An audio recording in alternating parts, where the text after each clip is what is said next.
A ver, cuando un estudiante empieza a flojear, lo primero que miramos son las notas, ¿verdad? Pero, ¿y si el problema es algo más profundo? Hoy vamos a meternos de lleno en la evaluación psicopedagógica. Y ojo, que no es para poner etiquetas, sino todo lo contrario. Es una hoja de ruta para entender qué pasa y, lo más importante, para ayudar. Escuchad esta frase: no estoy aprendiendo nada en el cole. Uf, es durísima, ¿verdad? Y lo es más porque es de un caso real. Es la voz de un chaval que se siente, pues eso, totalmente perdido en el sistema. Y justo aquí, en este sentimiento, es donde empieza todo. Por eso existen estas evaluaciones, para ir más allá de un simple suspenso y entender qué está viviendo de verdad el estudiante. Y esta es la gran pregunta, el meollo de la cuestión. ¿Cómo sabemos por qué un estudiante tiene problemas? Porque no se trata de ponerle una etiqueta y ya está. Para nada. Esto es más bien un trabajo de detectives. Hay que ir recogiendo pistas de aquí y de allá para montar el puzzle completo de cómo aprende esa persona. Así que venga, vamos a ponernos la gabardina de investigador y a ver cómo se resuelve el misterio. Vale, empezamos. El primer paso es la primera pregunta. Suena obvio, pero es que todo arranca cuando alguien, un profe, los padres o el propio estudiante, se da cuenta de que algo no encaja. Es el momento en que se enciende la bombilla y se dice, oye, aquí pasa algo más. Y para que todo esto no se quede en teoría, vamos a hacer algo práctico. Vamos a seguir el viaje de una estudiante, vamos a llamarla Maya. A través de su historia veremos cómo es este proceso de verdad, con sus baches y sus descubrimientos, desde el principio hasta el final. Muy bien, ya hemos detectado que hay un problema. ¿Y ahora qué? Pues ahora toca abrir la caja de herramientas, porque esto no va de hacer un solo test y listo. No, no. Es un conjunto de pruebas, cada una pensada para mirar una pieza distinta del motor del aprendizaje. Venga, vamos con la herramienta estrella, la evaluación psicopedagógica. ¿En qué consiste? Pues dicho de forma sencilla, es como comparar dos fotos. Por un lado tenemos la foto de su potencial, lo que nos dicen las pruebas de inteligencia que podría llegar a hacer. Y por otro, la foto de su rendimiento real, o sea, cómo le va en mates, en lengua. Lo que buscamos es ver si hay mucha diferencia entre esas dos fotos, si hay un desfase. Pero ojo, que podemos afinar todavía más. Si la evaluación psicopedagógica nos dice el qué es lo que no funciona, la neuropsicológica nos da el cómo, es decir, cómo procesa la información el cerebro para que esto ocurra. Aquí ya se mira la memoria, la atención, la velocidad a la que va el cerebro, vamos, que es como si nos dieran el manual de instrucciones específico de ese cerebro. Y con eso, claro, las ayudas que se pueden diseñar son a medida, mucho más precisas. Y aquí vemos algunas de esas herramientas del detective. Sé que los nombres suenan un poco a chino, WISC, DKEFS, CTOP, pero al final cada una es una lupa para mirar algo muy concreto. Unas miden la capacidad general, otras la memoria, la capacidad de organizarse, o algo tan fundamental para leer como la forma en que el cerebro maneja los sonidos. Cada test es una piececita más del puzzle que estamos montando. Vale, momento clave. Ya se han hecho todas las pruebas y llega el informe. Y lo abres y ¡boom! Un montón de números, tablas, palabras súper técnicas. La pregunta es, ¿y ahora qué? ¿Cómo narices traducimos todo esto para que tenga sentido? Imaginemos que en el informe de Maya, en la parte de comprensión lectora, vemos este número, 62. 62, así, a palo seco. Pues no nos dice gran cosa, la verdad. ¿Es bueno o es malo? Ni idea. Exacto.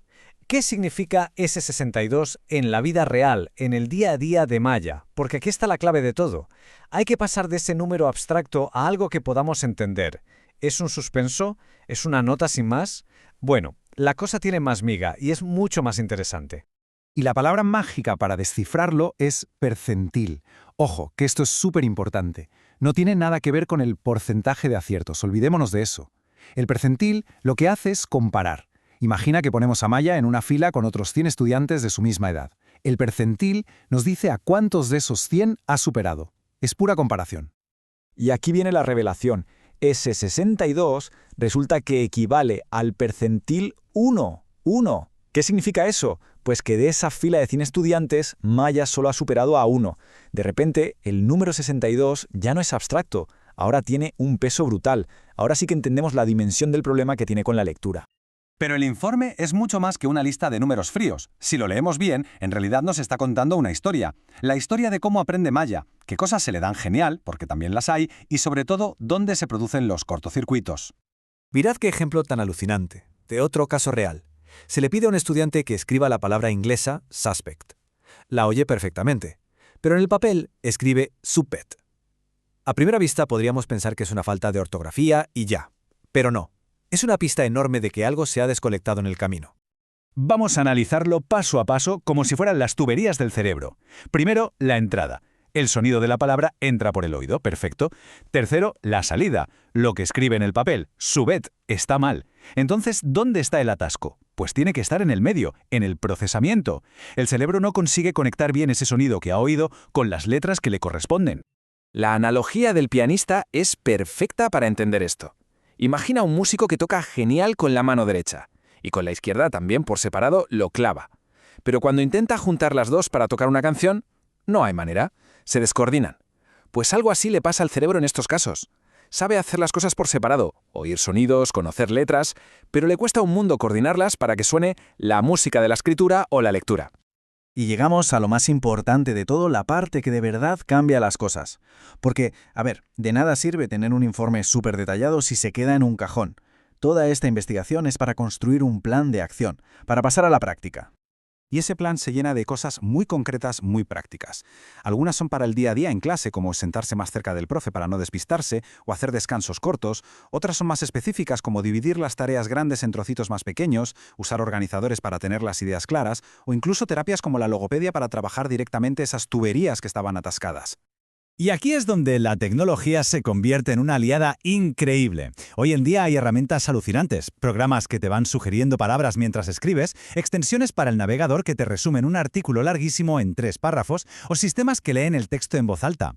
Para un estudiante como Maya, esto puede ser literalmente un antes y un después.